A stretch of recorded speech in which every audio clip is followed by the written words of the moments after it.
Hi, I'm Kala Ambrose, and I'm your travel guide to the other side.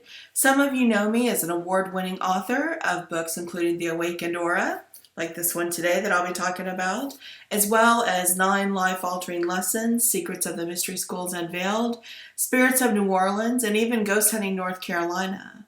I also have a talk show that's been running for 8 years, Explore Your Spirit with Kala, as I've discussed the greatest works, studies, and research in the metaphysical and supernatural realms.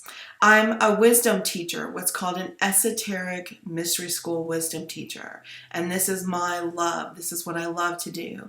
I teach people all around the country. I've taught at the Omega Institute, the Learning Annex, Edgar Cayce's ARE, the Lilydale Assembly, and many more.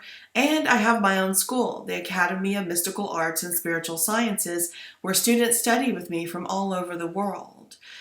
How this is done is webinars. This is the beauty of the age of Aquarius and technology, that we can study and gather in this way. And so you sign up for one of my courses via webinar, and just like this, I'm on video, except I'm coming to you live. You're on the webinar with me, and you can chat with me and ask me questions, and I teach. I teach all kind of courses. You can check this out on my website, exploreyourspirit.com. I'm here today to talk a little bit about the aura, which is one of my favorite topics to teach about. Now, the aura, some people don't quite understand. They've had a picture taken. Maybe it's one of those when you go to an expo and they take a picture and it's a quick Polaroid flash of the colors and you say, oh, look at my aura. This is what it is. Really, in essence, what that is a capture of that moment in time of the energy in your aura. I teach on the deeper levels what's going on with the aura, that you have a physical layer, a mental layer, an emotional layer, a spiritual layer, many layers, and they're always moving and fluctuating. Sometimes they're like this size. Sometimes the aura is bigger than the screen that I can show you here. The different fields and energy levels within. For example, when I see someone who's a scientist or very involved in research in the mental field all the time, when I see their mental aura, it's very big. And when I see their emotional aura, it's smaller. They don't spend as much time in their emotional field. The same way a person who's very upset or very emotional, their emotional aura gets bigger and wipes out the other fields that you can't see them as much. It's fascinating to watch. And this is why I call the aura emotions in motion, because everything changes. Everything moves at a different energy according to what you're thinking and feeling. Now, I teach about this in depth. What does this mean? How could you affect your future? How can you change your future? It's fascinating when you start to think about that your thoughts and your emotions are creating your future. When you understand that, like I teach in the aura, you become empowered. You understand if you change your thinking, you can change your life. And if you let go of some karmic imprints, some old patterns that you've stored in the aura that trigger these emotions, trigger these thoughts, trigger these beliefs, if you can release them, you can, in a sense, become an entire new person. I talk about this in the Awakened Aura book, how for thousands and thousands of years the mystery schools have taught this, that every 7 years your aura changes and grows. To give you just a tiny example, what is said is from birth to 7, your auric field that's known as the physical is the one that's developing the most. This is the first one around your body, and it's developing how your body will look. This is why from 0 to 7 it's so important that you get proper nutrition and rest and allow the physical body to develop. From 7 to 14 is the mental field, and this field is really expanding and gathering data and information. This is why primary school, elementary school is so important. What you learn there is the basics are what you continue to expound upon and learn further onward. So it's very important to get that educational skills at that time more than any other time. This is also why children at that age pick up foreign languages so easy. Their mental field and their aura is more open to receiving and gathering information and data and applying it. It's also why if you've had children, you know at that age, they're why this, why. From 14 to 21 is the emotional field. And in this field, we open up to love. What is love? What are our emotions? Why do I feel this way? We see teenagers, how they'll fight with their best friends one day, make up with them the next, feel love at such a deep level that as adults, it's hard for us to kind of remember what that felt like, that overwhelming, I love him, I'm so in love. And it's because the emotional field is expanding. It's also where we learn how we feel about others and how others feel about us. Am I lovable? Do others love me? How do others see me?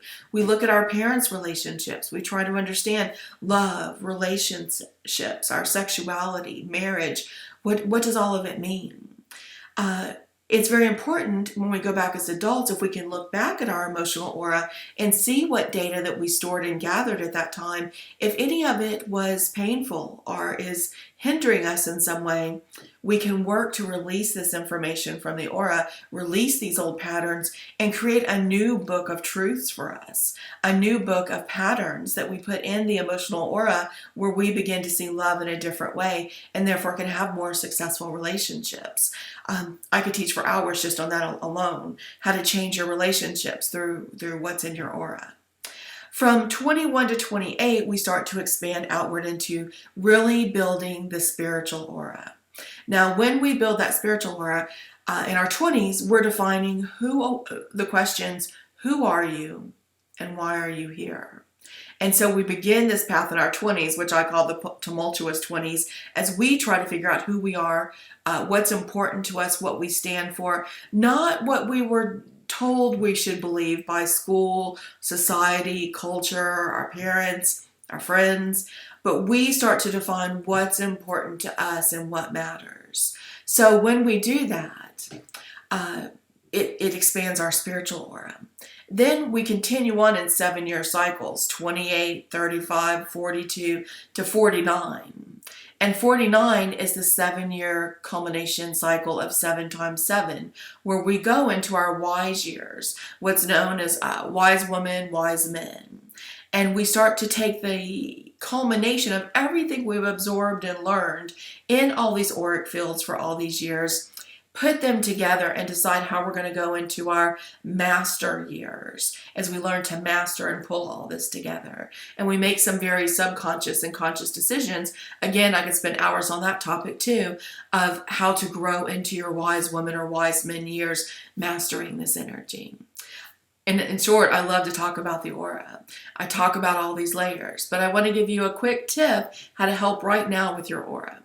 Just understanding a little bit about it, to understand our aura as an energy field, holding all this information. It's what we express outward. It's what surrounds us and what we send out.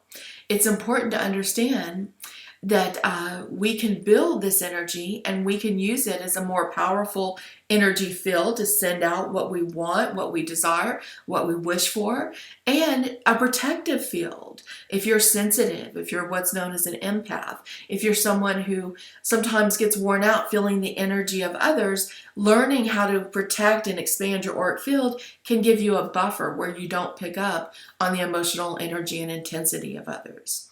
It's real quick. I teach this to all my students. It's an ancient Egyptian ritual. You want to hold your arms fully up in the air. So I don't want to get out of camera length here, but your arms are going to go straight up in the air, okay? You're making like a V, holding your arms up in the air like this. Think of it, you're creating like a chalice. Think of like a martini glass. You're creating like a chalice. Holding your arms up in the air like that. I'm holding them down here just so you can see. You're making this V above your head, okay? And so what that does is allow all of that white light energy up in the higher planes to be focused like an upside down pyramid to be drawn down into you and into your aura. Holding your arms up in the air like this, you take a deep breath. Deep breath in and you hold it for a count of 3. And then exhale. You want to exhale deeply, releasing any negative energy. Holding your arms up, big breath in. Hold it for a count of 3 and exhale. Releasing any negative energy. Again, a deep breath in. Hold it. Now let all of that energy go. Any old energy that shouldn't be with you anymore, release it. And now repeat after me. I am filled with the pure white light. I am filled with the pure white light. I am filled with the pure white light. Nothing but good comes to me. Nothing but good comes from me. I give thanks. I ask for divine wisdom, divine guidance, divine health, and divine love. Now you'll repeat this 3 times. You do it first thing in the morning, and then when you're done, you should start to feel a tingling, the energy, as the white light is coming through. Now to seal this energy in your aura, cross your arms. This is the ancient Egyptian ritual. This seals the energy into your body, into your auric field. You've now brought white light, the pure white light energy, into you. You've brought it from the highest planes above. There are several variations you can say of this. Let me give you another. I am filled with the pure white light. Only the good comes to me. Only good comes from me. I ask for highest and best, and that I am surrounded by the pure white light and divine love, divine energy, divine health, and divine order. I give thanks. This is another variation. The point of it is 3 things. 1, you're asking for pure white light, and visualize the highest and purest white light from the highest spiritual planes. You're asking to connect with this white light. I am filled with the pure white light. You're asking that white light to come into your auric field. You're saying that only good comes to you, the highest and best, and only your highest and best, the good, comes from you. This is aligning yourself and your energy and your aura every day with this pure white light and highest and best thoughts. This allows you to purify and to protect, and this first step will help you to building your aura. So try it. I advise my students to do it first in the morning and last before they go to sleep at night. What did it take? A minute maybe to do? I ask you to try it for 6 weeks and see if you notice a difference in your energy and in your energy bodies. And if you'd like to find out more, I'm going to be offering more videos like this. You can click below and comment if you'd like, and find out more and sign up for my newsletter to get the next tip, more about the aura. I'm going to be teaching about the aura as well coming up soon in a group webinar. So if you'd like to know deeper all the mysteries of the aura, how to work with the aura, how to see the aura, how to sense the aura, and how to activate your aura, join me here for this next video to find out more. Thanks.